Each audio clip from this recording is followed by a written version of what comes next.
Fala investidor, seja muito bem-vindo ao canal O Investimento Certo. Eu sou o Pedro Fagundes e no vídeo de hoje eu vou falar sobre os 9 principais riscos que você deve ficar atento na hora de investir em fundos imobiliários. Mas antes disso, já deixa o like nesse vídeo, se inscreve no canal e ative as notificações para você ficar sabendo sempre que tiver algo novo por aqui. E se você estiver em busca de materiais gratuitos para te auxiliar no estudo sobre investimentos, eu vou deixar aqui na descrição um link contendo 3 materiais que são um guia de renda fixa, um guia de dividendos e um guia de análise de fundos imobiliários. Aproveite! Por contar com muitas vantagens, o mercado de fundos imobiliários vem cada vez mais caindo nas graças do investidor brasileiro. E já ultrapassou a marca de 2 milhões de cotistas, ou seja, já tem mais de 2 milhões de pessoas que investem em fundos imobiliários no mercado brasileiro hoje em dia, dos quais a maioria absoluta é de novos investidores, ou seja, pessoas que chegaram há pouco tempo nesse tipo de investimento. Para você ter ideia, em dezembro de 2019, 600 e poucas mil pessoas investiam em fundos imobiliários.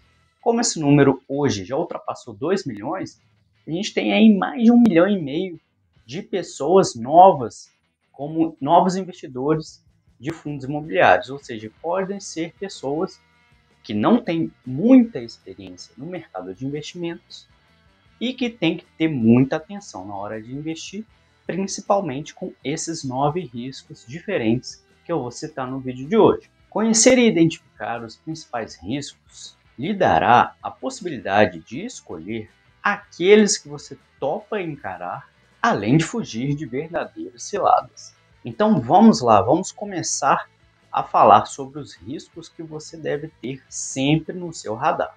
Risco número 1, risco de liquidez. Liquidez é a facilidade com que um ativo tem de ser convertido em dinheiro sem perda significativa de valor. Ou seja, por exemplo, vamos supor que eu esteja precisando de muito dinheiro para agora e eu tenha que vender, o único ativo que eu tenho disponível é um carro. Esse carro vale 20 mil reais, mas ninguém quer comprar esse carro. Então eu estou sofrendo um risco de liquidez. Eu preciso vender o carro agora para obter o dinheiro, mas ninguém quer comprar. Aí aparece uma pessoa querendo pagar 15 mil reais. Como eu preciso do dinheiro desesperadamente, eu vendo por 15 mil reais. Então eu vendi um ativo para pegar o dinheiro e tomei um grande prejuízo. Isso é um exemplo do risco de liquidez. Então, quanto maior a liquidez, melhor. Ou seja, se muita gente tivesse querendo comprar esse carro, eu poderia talvez conseguir vender no valor que eu estava precisando.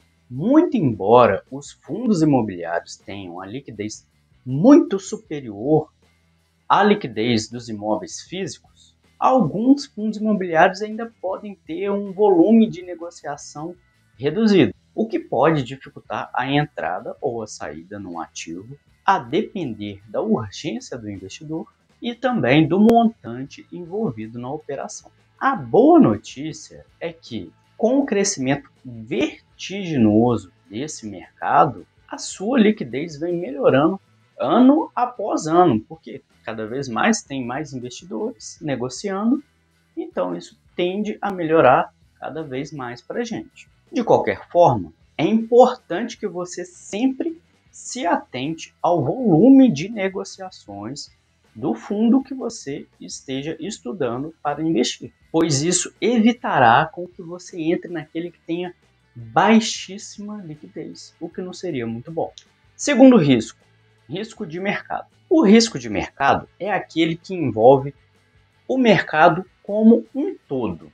E apesar de os fundos imobiliários serem menos voláteis que as ações, os preços das cotas dos fundos imobiliários também podem oscilar intensamente em um curto intervalo de tempo.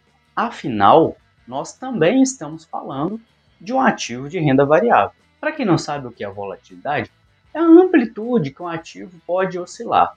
Por exemplo, uma ação sobe um dia 10%, no outro dia cai 10%, e existe uma outra ação que num dia sobe 1%, depois cai 1%, e eles ficam oscilando dessa forma. Um oscila bastante e o outro oscila um pouco menos. Esse aqui que oscila demais tem maior volatilidade do que esse aqui. Em 2020, por exemplo, no auge da crise, quando as ações chegaram a cair 50% ou mais, o IFIX, que é o principal índice de fundos imobiliários, caiu ali por volta de 29%, ou seja, ele tende a ter uma volatilidade bem menor do que a das ações. Mesmo assim, existe alguma volatilidade. E por isso tenha muito cuidado. Apesar do que a gente já ouviu por aí, os fundos imobiliários não são boas opções para você manter a sua reserva de emergência. Ao investir recursos que podem fazer falta para você no curto prazo em fundos imobiliários, você estará correndo o risco de ter um prejuízo caso seja obrigado a resgatá-los em um momento que seja desfavorável no mercado. Terceiro risco, risco de crédito. Por emprestarem recursos dos cotistas para terceiros, em troca de uma remuneração previamente acertada, os fundos imobiliários de papel estão sujeitos ao risco de crédito do devedor, porque a pessoa que pega o dinheiro emprestado pode dar um calote. Nesse caso, é importante que você não só tenha confiança na capacidade de gestão do fundo, em estruturar uma operação robusta e também diversificada, como também deve verificar a solidez das garantias prestadas pelo devedor para o caso da necessidade de executá-las. Quarto risco, também um risco aí mais voltado para fundos imobiliários de papel, risco de pré-pagamento e reinvestimento. O risco de pré-pagamento ocorre quando os devedores recompram suas dívidas antigas de juros mais elevados para tomar novas dívidas a juros inferiores. Nos casos de fundo de papel, isso ocorre quando o devedor do CRI quita a sua dívida antes do vencimento do título, interrompendo o fluxo de pagamento dos juros e, consequentemente, a rentabilidade do fundo imobiliário, até que a gestão promova uma nova alocação desse dinheiro. Para mitigar esse potencial risco, os credores geralmente impõem multas de pré-pagamento nas operações. Já o risco de reinvestimento ocorre quando o fundo de papel necessita alocar novamente os recursos de uma operação pré-paga. Como o pré-pagamento costuma ocorrer em um ambiente de queda das taxas de juros, as novas opções de investimento podem apresentar taxas de rentabilidade abaixo das obtidas anteriormente, afetando as distribuições dos rendimentos. Ou seja, vamos resumir aqui, vamos supor que um fundo imobiliário de papel empreste dinheiro a juros de 15% ao ano, mas a taxa de juros caiu, hoje está em 10% ao ano. Então, talvez uma pessoa consiga um empréstimo a 12% ao ano. Então, o que essa pessoa faz? Ela pega esse novo empréstimo, pega esse dinheiro aqui, quita aquele de 15% e fica pagando um empréstimo novo a juros reduzidos. Quando quitou, o fundo imobiliário recebeu esse dinheiro de volta. E agora o que ele precisa fazer? Ele precisa realocar, emprestando para outra pessoa. Só que as taxas do mercado hoje são mais baixas. Então, naturalmente, ele vai emprestar a um juro mais baixo para a próxima pessoa. Quinto risco, risco de inadimplência. No caso dos fundos imobiliários de tijolo, é plenamente possível que inquilinos em situações financeiras delicadas tenham dificuldades de pagar o aluguel em dia, o que acabaria por provocar uma queda na distribuição dos rendimentos do fundo imobiliário aos cotistas e, em última instância, uma redução do valor de mercado das cotas. Porque, por exemplo, vamos supor que você receba R$1 por mês de dividendos de uma determinada cota.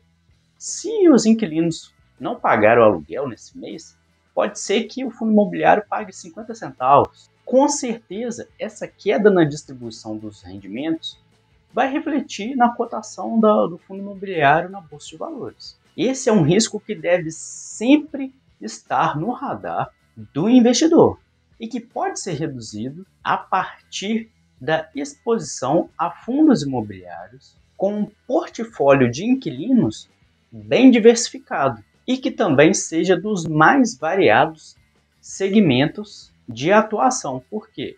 Se o inquilino falhar, mas ele tem vários, não vai cair tanto assim. Se um segmento falhar, mas também tem vários, o dividendo distribuído também não vai cair tanto. Então, essa é uma forma de você mitigar o seu risco. O sexto risco é o risco de vacância. Os inquilinos podem também, muito bem, deixar o imóvel de um fundo imobiliário de tijolo em busca de um outro imóvel, de outro fundo imobiliário que tenha condições mais vantajosas. Damos o nome de vacância para esses espaços vagos dos imóveis. A vacância também é um risco especialmente importante de ser monitorado pelo investidor. Ao reduzir a receita de aluguel e aumentar as despesas antes arcadas pelo inquilino, como IPTU, condomínio e etc., ela reduz os rendimentos distribuídos pelo fundo imobiliário aos seus cotistas. É normal que boa parte dos fundos imobiliários sempre tenham algum percentual de vacância no seu portfólio de ativos, variando de acordo com o segmento do fundo imobiliário de tijolo. Mas dois fatores são cruciais para definir o nível de vacância estrutural de um fundo imobiliário, que são a localização e a qualidade do ativo. Naturalmente, ativos de melhor qualidade tendem a ser mais disputados, o que ajuda a reduzir a vacância e aumentar o valor do metro quadrado de aluguel. No entanto, para mitigar o risco de vacância, não basta apenas que o imóvel seja de boa qualidade. Ele também deve ser muito bem localizado. Eu acredito até que a localização seja o fator mais importante, na minha opinião. Sétimo risco, risco de gestão. A qualidade do time de gestão faz toda a diferença para a geração de valor para os cotistas e o sucesso do fundo a longo prazo. Afinal, o time de gestão é o responsável pela decisão de quais ativos investir ou desinvestir, dado o ciclo de mercado e a que preço. Além disso, ele é o responsável pela tomada de decisões no dia a dia do fundo, como o monitoramento e a manutenção dos ativos, a prospecção, o relacionamento com os inquilinos, entre outros fatores. Um time de gestão experiente, competente e com incentivos alinhados pode gerar retornos superiores à média do mercado aos cotistas. Em contrapartida, uma gestão inexperiente, temerária e desalinhada pode gerar prejuízos permanentes para os investidores. Sendo assim, procure sempre investir em fundos imobiliários com um time de gestão experiente e que possua um bom histórico de governança. O oitavo risco é o risco do fim da isenção dos rendimentos dos fundos imobiliários. Como se sabe, a isenção fiscal sobre o rendimento dos fundos imobiliários para pessoas físicas é considerada um grande diferencial para muitos investidores. Afinal, com ela, podemos receber uma renda passiva mensal sem ter que dividir um pedaço do bolo com o leão. Ao passo que, investindo diretamente em imóveis, por exemplo, a gente pode ter que pagar à Receita Federal o equivalente a até uma alíquota de 27,5% de imposto de renda sobre o valor recebido de aluguel, o que, convenhamos, não é nem um pouco. Não por outro motivo, sempre que os políticos colocam o fim da isenção dos fundos imobiliários em pauta, a gente percebe um grande mal-estar nesse mercado. Embora não tenhamos evidências de uma iminente taxação,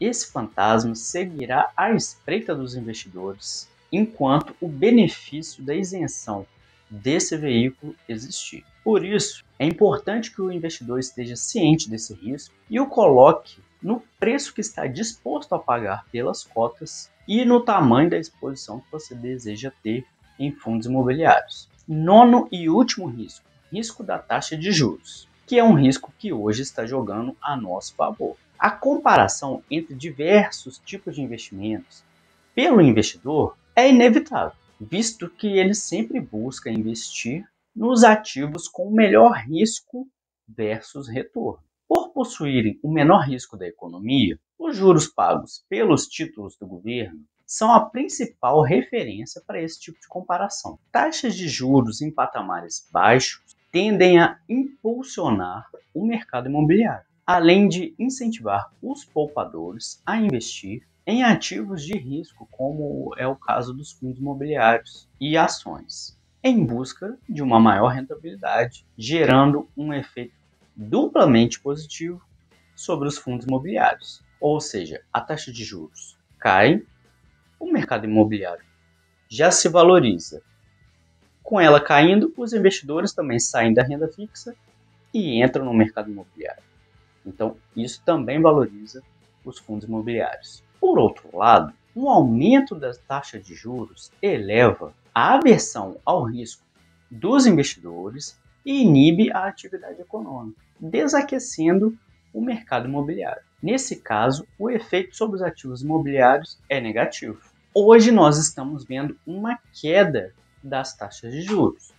Isso tende a favorecer o mercado de fundos imobiliários. Assim, a relação oposta entre os desempenhos dos fundos imobiliários e das taxas de juros deve ser um fator a se levar em conta na hora de determinar o quanto você deseja estar exposto ao mercado de fundos imobiliários. Esse foi o vídeo de hoje. E aí, quais tipos de risco você está disposto a correr na hora de investir em fundos imobiliários? Deixa aqui um comentário me dizendo. Compartilhe esse vídeo com o seu amigo que investe em fundos imobiliários sem conhecer os riscos que ele deveria conhecer na hora de investir nesse tipo de ativo. Aproveita também para me seguir lá no Instagram, @PedroFagundes, onde eu posto diversos conteúdos sobre finanças e investimentos. Não deixe de dar um like e se inscrever nesse canal. Um abraço e até a próxima.